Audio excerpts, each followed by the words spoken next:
Welcome to day 8 of learning how to design for 3D printing, and in today's video we're going to learn how to make this Gameboy cartridge from start to finish. If you're someone that grew up in the 80s or 90s, then you already know what this is, and for the most part this is a fun and simple design that anyone can 3D print and design, and I'm going to show you exactly how to do that in today's video. So with that said, let's go ahead and jump right into it and get started. So the first thing we want to do here is to open up a blank new canvas inside Fusion. I'll go ahead and click on the plus icon on the top right hand side, select Part Design, and then select Create New. Now, before we start, I just want to preface that as we go along through these tutorials and these videos, I will be speeding things up just a bit.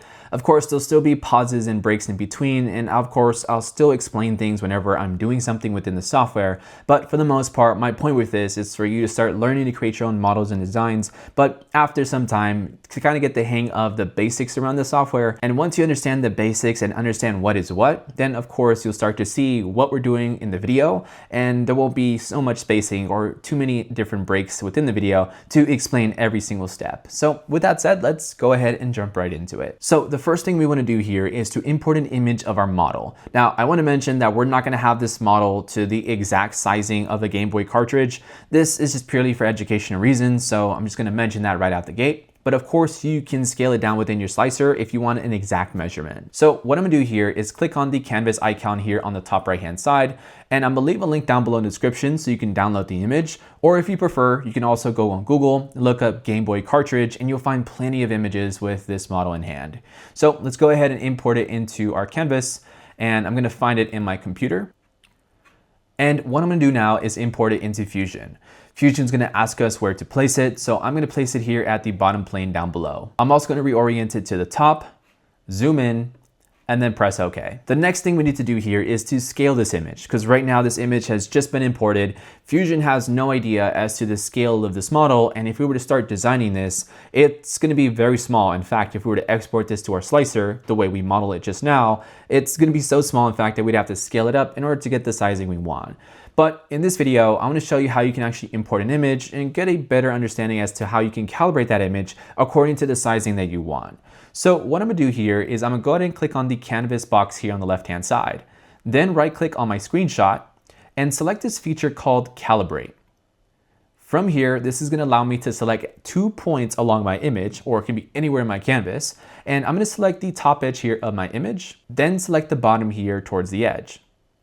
Now Fusion's gonna populate the total distance, or at least an accurate amount based off to where I place these points. And you can see between these 2 points is 18.74 millimeters, which is actually less than 1 inch, which is really small. So I want this to be at least 3 inches. So I'm gonna type in 76 millimeters, and that's gonna scale up this image to 76 millimeters, which gives us a much better playground to work with because we want this to be around 3 inches tall. So I'll go ahead and create a new sketch. Then select the bottom plane here. The first thing we want to do here is to create a 2-point rectangle. I'll go ahead and click on 2-point rectangle on the top left-hand side, then select the top corner on the left and drag it down to the bottom right. Now, you can see within our image, we have this sort of cutout here on the top right-hand side. And if we were to go ahead and extrude this profile, we technically don't even need this piece here. Now, one thing about Fusion is that we can actually create 2 lines. So I'll press L on my keyboard, then select this edge at the top, creating our first line, then this edge here on the right hand side. Then, since I don't want this line here, and of course this is its own solid profile, I can actually use this feature called break. So pressing S on my keyboard, I'm gonna type in break, which looks like this sort of line with these 2 lines on its side. And I'm gonna select this top line and this top line as well, pressing escape. And now as you can see, it has separated the entirety of the line, and now it's its own piece. I can go ahead and delete that, now creating a profile of everything here that I left on the bottom left versus that profile that we here at the top of the right hand side. So with that said, I'll just go ahead and move this along. Doesn't have to be accurate, of course, this is just for fun. And I'll also set the dimensions for the left hand side, pressing D on my keyboard, selecting this edge here, and then typing in 76. That looks good to me. And now we can go ahead and finish sketch. Now with this profile, I'm gonna press E on my keyboard, and I'm gonna extrude this to around, let's just say 7.5 millimeters. Now I'll go ahead and rezoom it at the very top, and we can add some fillets here to each corner of our product. Pressing F on our keyboard, let's go ahead and zoom in, select each edge, and let's add those corners to our model here. And make sure to select every single edge and take your time. Now, with that fillet, I'm gonna go ahead and type in 2 mm, and that's gonna add a small fillet to our product. And I actually will remove this one here since this image doesn't have it. And there we have our fillet all around each corner of our product. Pressing enter on our keyboard. And now you should have basically the rough layout of our product. But the next thing we need to consider is these cutouts here on the top left-hand side, the cutouts here on the right, the cutout in the middle, and the cutout at the left, the right, the bottom, and this sort of curved beveled edge here in the center, which can be kind of confusing to kind of replicate, but don't worry, I'll show you exactly how to do that. To start, we'll click on create sketch, then select the front face here. Now I'm going to create a 2-point rectangle from the top edge here, and don't worry, you can just eyeball it and just drag this along here. Now, what I'm essentially doing is I'm going to go ahead and try to match up the edge of my sketch here to the edge of this rounded piece here that shows within my image. And of course, it's kind of hard to tell or hard to see, so just do your best. Doesn't have to be exactly, but you'll go ahead and just kind of match it up. If you want exact measurements, you can press D on your keyboard, select the edge of this line and this line here, and since that is 7.8, I'll type in 7.8. Repeat the exact same thing for the left-hand side, 7.8, and that's a much more accurate view for our sketch here. Now, one cool thing about sketches that I think we haven't covered just yet is that you can actually add fillets to a sketch rather than adding fillets to an already modeled body. So we can press S on our keyboard and type in fillet. And as you can see, since we're currently within the sketch environment, the sketch environment actually has its own fillet feature. So we're gonna select the first one here called fillet, and then we're gonna select each dot here on its corner. And now we can go ahead and fillet this to, let's just say, 6.5. And 6.5 gives us like the good middle ground between a just enough rounded corner, but it still has a straightaway line here, so that is completely flat. So I would say 6.5 or even 7. It's completely up to you. And just gotta make sure that this line doesn't intersect, because at 7.5, it intersects it quite a bit, which creates this entire thing here. Or I think I maybe typed in the wrong number, 6.5, that looks good to me, and press enter. Now let's go ahead and press E on our keyboard, select this profile, and let's go ahead and drag this down to, let's just say, -2. Make sure the operation is set to cut here on the bottom right-hand side and press OK. Now let's go ahead and turn off our canvas. And as you can see, we've now created the cutout for the text box that we're gonna create for this model. But one thing we need to consider here is that this sort of piece here in the center has like this rounded sort of look to it. So we're gonna use the fillet feature within Fusion 360, select all of the edges of this design, and let's go ahead and drag this in as to where we can round in the fillet right around the center. So I would say leave a good amount of spacing where it has still a flat edge, but just round it enough so that kind of has that rounded fillet look that it has in the original GB cartridge. So I'm gonna set the distance or the fillet edge here to 10 mm and then press OK. Now let's go ahead and turn back on our screenshot and we can continue on with the rest of our design. Now we need to go ahead and create the cutouts here, because this has cutouts here on the left-hand side as well as cutouts here on the right-hand side. Now let's go back in time and add those cutouts. So instead of creating another sketch, we can go ahead and double click on the sketch icon here on the bottom left-hand side. Then what we're gonna do here is to press O on our keyboard. And the reason why we press O is that we're gonna create an offset using this sketch we just created. And let's just offset this to, let's just say, 1.35. Now with this offset, this gives us a better look as to what we're sketching, and we will not be using this profile here. All we're really doing is referencing what we've created with this line here to use for the lines we're gonna create here on the left-hand side. So we're gonna press L on our keyboard, then select one edge here, going all the way to the left, repeating the exact same thing, going all the way to the left, and doing one more, going to the left. Now, pressing D on our keyboard, let's dimension these two lines, let's say 1.3, and then these two lines here, and that's gonna be a 1. Now, with these two lines fully dimensioned, we have the right amount of spacing. This is gonna be the gap, and this is the piece that's gonna actually stay along with the body, or basically the part that we've already modeled. Now, let's go ahead and create a couple of more lines, and let's finish this off, sketching this all the way to the very edge. And don't worry if it's not perfect. What we're really aiming for is just practice with our sketch tool. And there you have it.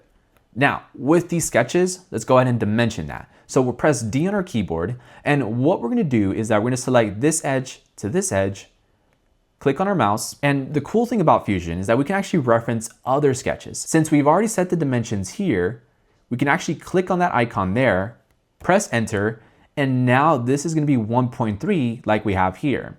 And in any case or scenario, or whenever you're designing your own stuff, you can actually change this. So for example, if I wanted this to be 1.5, that's also going to change what we've also positioned here, which is pretty cool because you can reference other sketches and dimensions, and that can also lead to some really interesting parametric modeling with your designs. So with that said, let's go ahead and finish this up. Pressing D, selecting this edge to this edge, typing in 1, and I'll go ahead and set the dimensions for these lines here.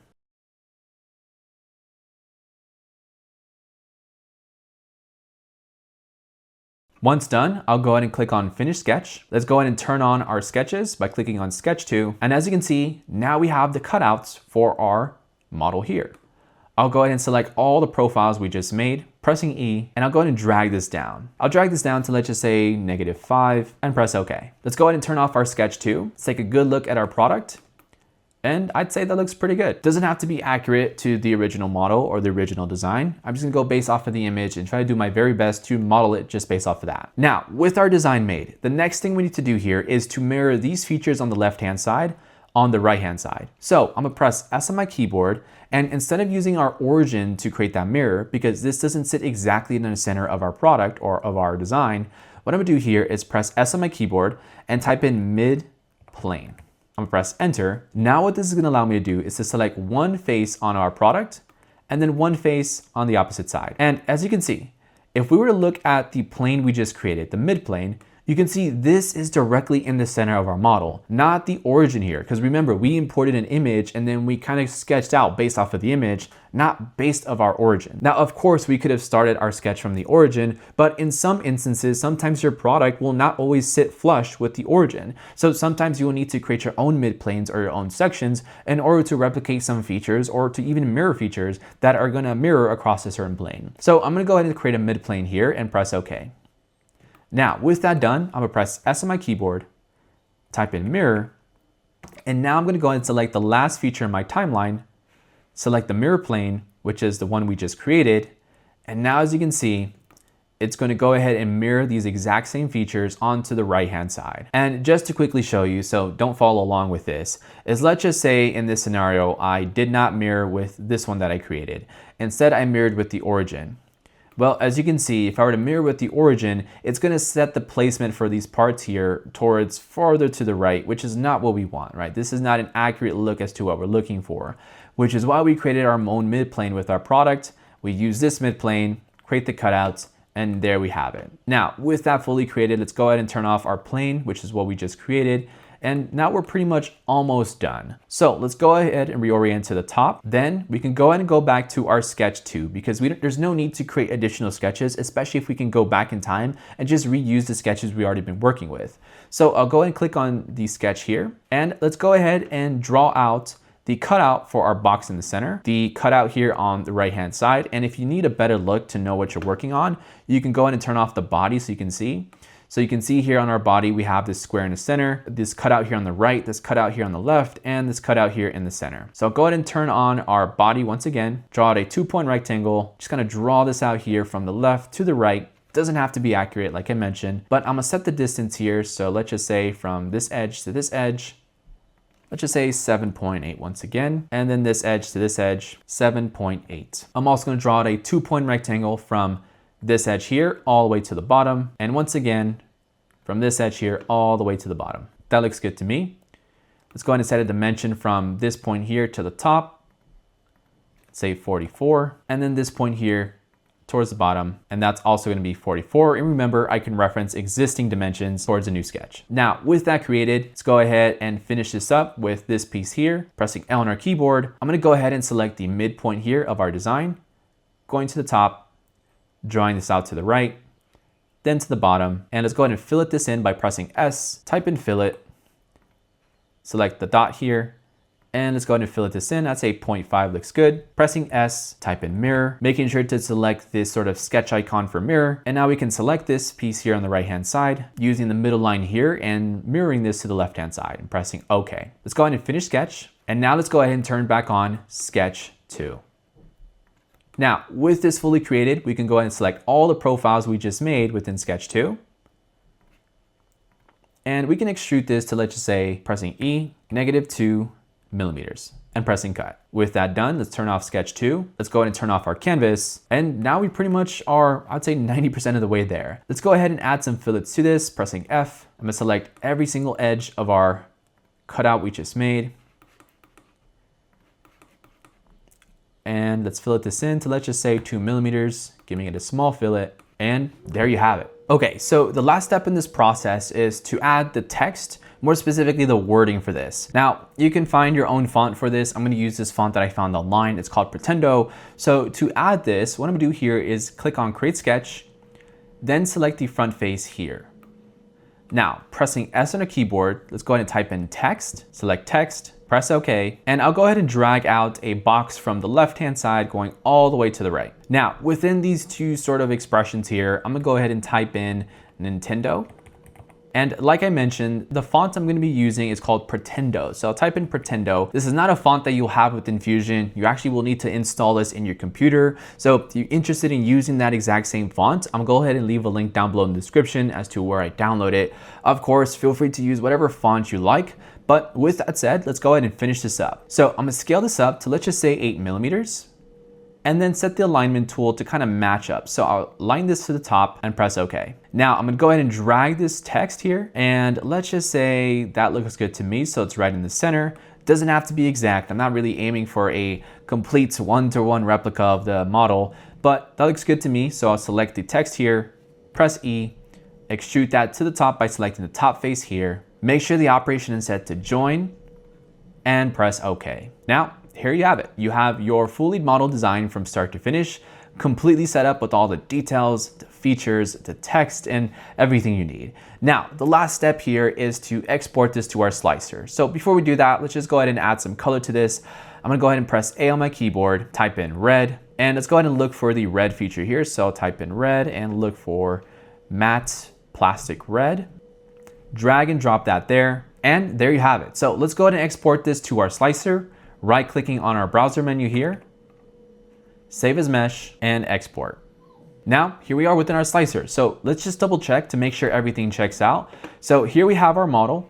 And also one thing we need to consider is that since we're printing these sort of small, thin letters, we also want to make sure that our slicer is able to capture these details. So let's make sure it does. So you can see the E is captured here, the N, the D, the O. And one thing to consider is that sometimes when you have really, really small text, your printer is not going to be able to catch those details. So just throwing this out there, just in case you made your letters smaller than what I've already shown you. And really the only way to fix that is really just to make your letters bigger or by changing some of the settings within your slicer. But for the most part, I'll go ahead and print this out and show you how it looks like. With that said, that pretty much wraps up today's video. That pretty much completes everything you need to know to creating your own GB cartridge from start to finish. This is a fun and simple design, and honestly, you see this around pretty often within the 3D printing community, especially with people who love to print and create their own Pokemon. With that said, if you're someone serious about 3D printing and mastering everything there is to know when it comes to 3D printing, designing, and even creating your own products to print and eventually even sell, make sure to check out 3D Printing School down below in the description. It's an all-in-one community giving you everything you need from start to finish, to designing with 3D printing, to mastering this hobby, and as well as a live and vibrant community. And if you ever get stuck or need help, you can always drop your questions there, and I'm always answering questions from members inside that group. With that said, thank you so much for watching. Make sure to like, subscribe down below, and I'll see you in the next one.